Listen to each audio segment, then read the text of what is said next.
कि जाति जनगणना के लेकर के आपकी क्या राय है, इस पर आप कभी चर्चा नहीं करते हैं। ये जो मजदूर है 40%, 10 साल के अंदर इस पर कोई काम वर्तमान सरकार ने नहीं किया कि बिहार को विशेष पैकेज के रूप में जितने बंद पड़े फैक्ट्री हैं, क्योंकि मजदूर बाहर जाते हैं 2.25 करोड़, इनके लिए कोई इंश्योरेंस नहीं है किसी मजदूर का।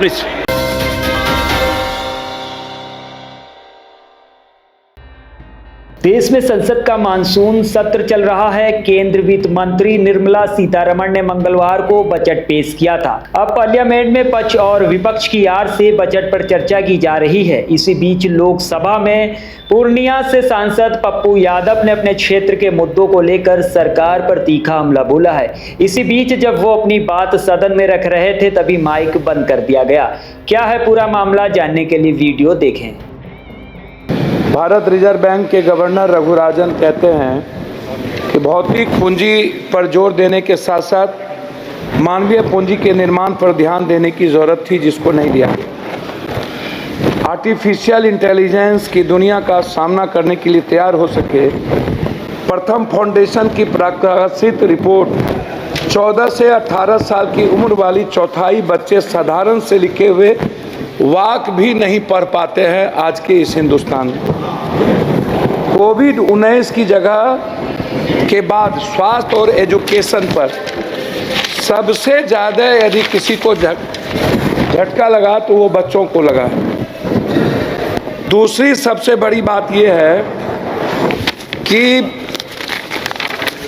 जो रिपोर्ट आई हुई है उसमें बहुत क्लियर है, यूपीए 2 से पीछे रह गए। क्या जीडीपी के हिस्से के रूप में लगभग 6% का घाटा, और उसके बाद मेक इन इंडिया में विफल होने के कारण राज्य के नेतृत्व वाले विकास मॉडल के बजाय सार्वजनिक निजी भागीदारी पीपी मॉडल पर जो निर्भर हुआ, नतीजा हुआ कि आज की स्थिति में लगभग शेयरों को भी आप देखिए, आरंभिक सार्वजनिक पेशकश 21,000 करोड़ रुपया थी, उनका जब आप निजी क्षेत्र में बिक्री या मोनेटाइजेशन शामिल करने के अनुमानित आंकड़ा देखिएगा तो 6 लाख करोड़ रुपया था।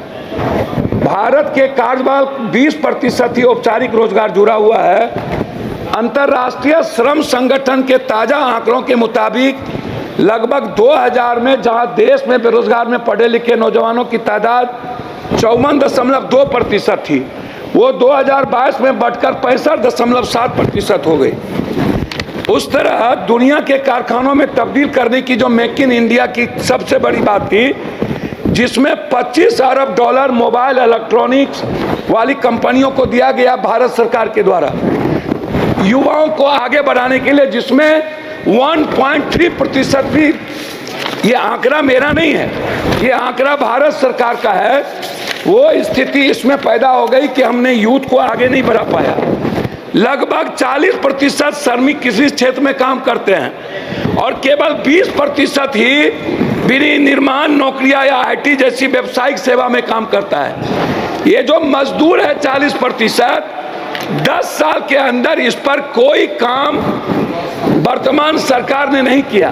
खास तौर पर अनुसूचित जाति एससी, अनुसूचित जनजाति एसटी, पिछड़ा वर्ग ओबीसी आरक्षण के संदर्भ में आप उठा करके देखिएगा, जितनी प्राइवेट नौकरियों की बात आई नियोजित, उस पर कभी भी आज तक सभापति महोदय निजी आरक्षण को लेकर के वर्तमान सरकार 10 सालों में कभी भी किसी भी बजट में प्राइवेट आरक्षण को लेकर एसटी एससी अत्यंत पिछड़े वर्ग के लिए जब आपने सरकारी नौकरी खत्म कर दी, उसी का एक हिस्सा है बजट में जो आया है ओबीसी वर्ग के लिए, जिनकी राह में कठिनाई, छात्रों की pre 210 crore, post matric 10 crore, लगभग 921 करोड़, छात्रवृत्ति नेशनल फेलोशिप 55 करोड़, विदेशी शिक्षा की सब्सिडी स्कीम 25 करोड़ तथा छात्रावास योजना पर 45 करोड़ रुपया के अनुमानित, मतलब 2024 के बजट अनुमान के पिछड़े वर्ग के छात्रों और अनुसूचित जनजाति की उच्च शिक्षा विकास के लिए योजना सरकार में बहुत कम घटा दिया एसटी एससी का, और ओबीसी का। एक तरफ आप अत्यंत पिछड़ा ओबीसी एसटी एससी के आरक्षण को खत्म कर रहे हैं, एक तरफ उनकी इकोनॉमी को खत्म कर रहे हैं। विदेश जो एसटी एससी ओबीसी के बच्चे जा रहे थे उसके लगभग पैसे आपने 3 हिस्सा कम कर दिया। तो मेरा उसमें कहना बिल्कुल साफ है कि अध्यक्ष महोदय सबसे जो इम्पोर्टेंट था वो है, आप इसको समझने का प्रयास करिए, वो सबसे ज्यादा है एजुकेशन, हेल्थ, नरेगा, विडो। मैं सभापति महोदय विडो के बारे में जो 6 पेंशन है, विधवा पेंशन है, वृद्धा पेंशन है, निःशक्त पेंशन है, मैं सरकार से जानना चाहूंगा ये 300 रुपया कब तक आप दोगे? 400 रुपया कब तक? क्या इस पेंशनधारी को 1000 से 2000 रुपया वृद्धा पेंशन को क्या नहीं बढ़ाना चाहिए?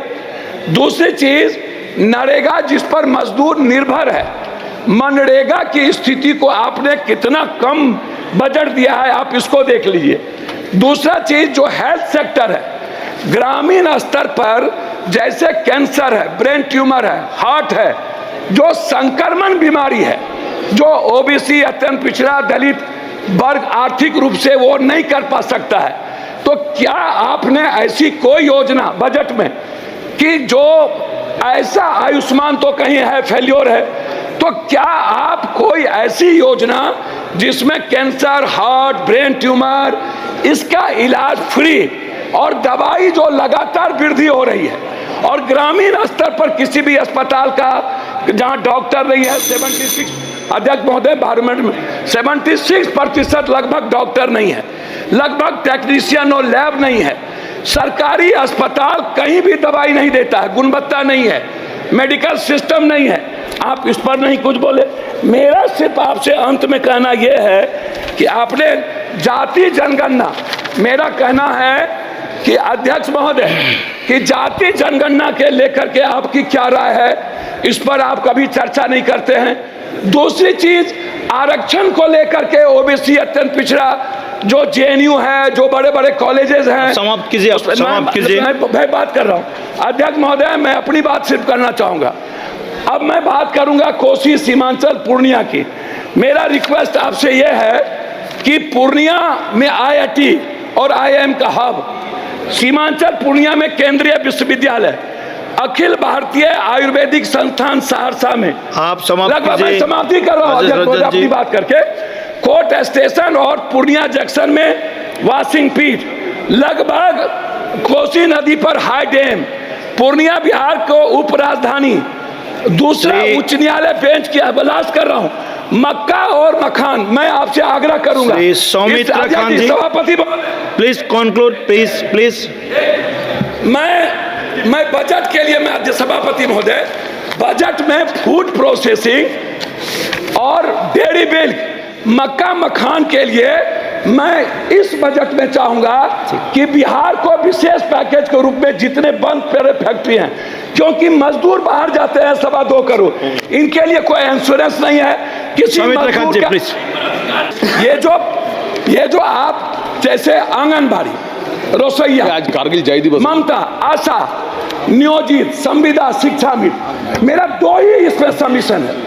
लगातार जैसे अग्निवीर के बारे में ये सवाल उठ रहा है, नियोजित संविदा शिक्षा मित्र जो उत्तर प्रदेश में है, इसके खिलाफ ये असमानता है टीचर के प्रति, ये असमानता है एजुकेशन और सम्मानजनक प्रति। Okay, thank you, anganwadi thank you sir.